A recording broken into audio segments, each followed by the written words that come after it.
just a little follow-up on the 2004 Audi S4. We finally did it, y'all. We finally got the motor out. I'll be explaining the rest of the procedure to get this motor out of this car. Obviously, I left the harness behind. Didn't want to take that out with me.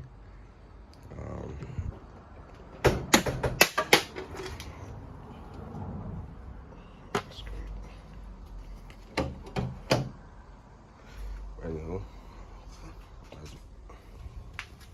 the next thing I'll be doing would be taking off this clutch flywheel to get to black plating, which that's where the chain resides, and also the thermostat cooling line. Also got to pull that as well. All right, so I'm gonna get a little working with that and get back with you guys.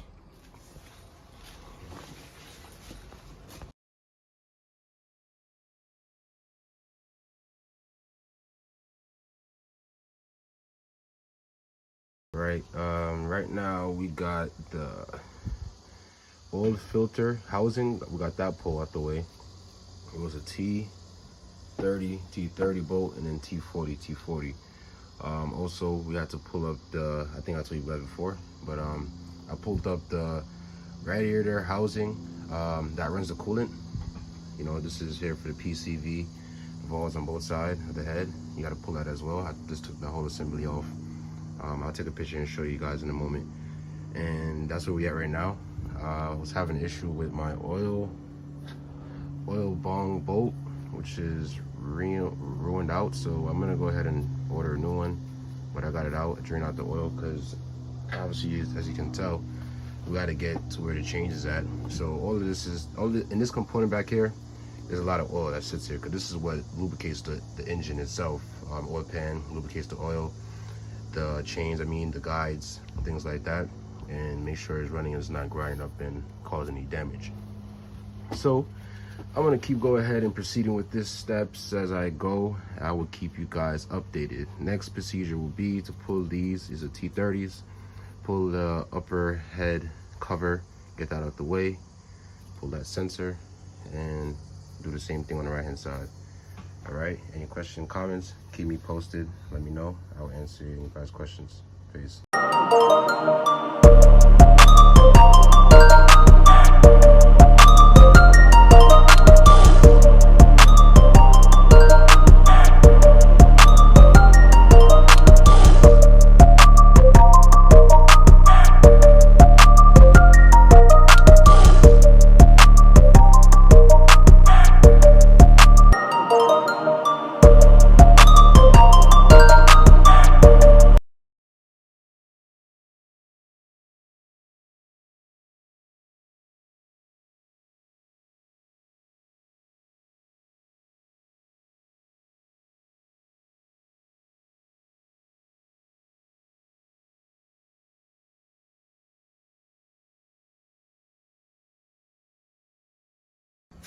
Here we go. Yeah, it's looking good.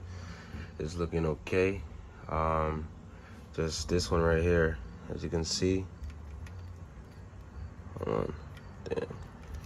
Well, you can see that right there. It's a lot of play in that chain, which it shouldn't be like that. I was trying to show you that it dances when I pull up and down that chain. This side is definitely sturdy, as I showed you previously before. We're gonna call it a night, or call it an evening, and we're gonna come back. The next following thing would be pulling this nice clutch, pulling those right there, which is a T45 all around. It's about 6 to 8 of them, and then after that, we'll see what's underneath behind there, which obviously would be a flywheel. Gotta pull those, probably 6 to 8 bolts again, and then we're gonna continue to pull those T30s all around. You know what I'm saying? All around up top there, and get this last cover off in the rear end of this motor, and see exactly what we're looking at on repairs. All right, y'all. So holla at me. Peace.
All right, YouTube, back at it again.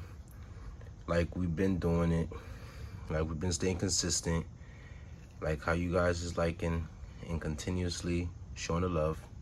I'm keeping you guys updated with this build. I would just say repair, but as you can see, I got the pressure plate off, and you can see that right there. It's like bumps or reams, grimes, whatever you want to call it, almost like a brake, because you know clutch is like a secondary brake.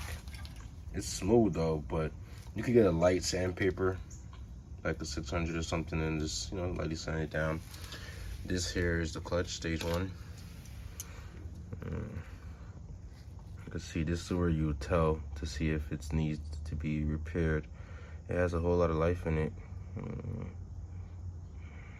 Still got some life in it for sure. Alright. There's the clutch right there. And you can see on the flywheel, same thing. Needs to be sanded down to clean it up a little bit. And that's how it goes in there, just like that. Alright. So we're gonna continue going ahead and pull down. Next thing we'll be pulling those special bolts down there. It's about 8 of them. Get this flywheel off. I wish I could throw on a light wheel flywheel on this thing, but that would defeat my purpose. And then we're gonna take off this rear cover here and see what we're looking at. All right, YouTube, so we found a problem, which is the most common issue. This right here, this guide. I don't know which one is this one, if it's a lower, left, or whatever, but we will figure it out. And we're gonna start, you know, clean up the engine, you know, start buying the parts what's needed, and start this repair. And I'll keep you guys tuned, locked in, and we're gonna get it done.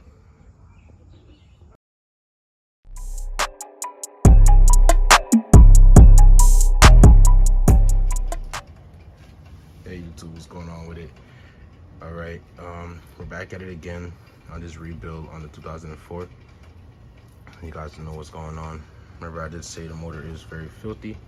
So this is what we're doing right now is, well, this is what I'm doing right now is give you guys an update. Got some engine degreaser. This thing works pretty well. Go ahead and buy it from AutoZone. Close to $3 per can. I'm replacing the AC compressor, condenser. All right, this is how you get to dismantle this. Is this 3 bolts, 1 here, 2 there, and then 3 right there, and then that's pretty much about it. Well, the motor got to be out of the car for you to get access and space to that. So that's what I'm doing right now. And I'm also going ahead and clean this motor up, as you guys can see. It's getting much cleaner. This takes a lot of scrubbing in TLC, but it's looking much cleaner than what it was. All right, so I'm gonna go ahead and finish up here. I'm gonna go ahead and pull these 2 bolts. I got the new condenser. This is the old one right here. So it's looking like it's chopped off, broke off, whatever the case will happen. And then this is the new one right here. This is what it's supposed to look like. All right. So this is the new one right here. So it's supposed to look like. I just bolt that back in where this goes, and it just assembles right in there. So I just want to clean this up before I get that in there. Then I want to have to go ahead and re-clean things like that. So I'm gonna keep you guys posted. All right, we're almost done with this reassemble.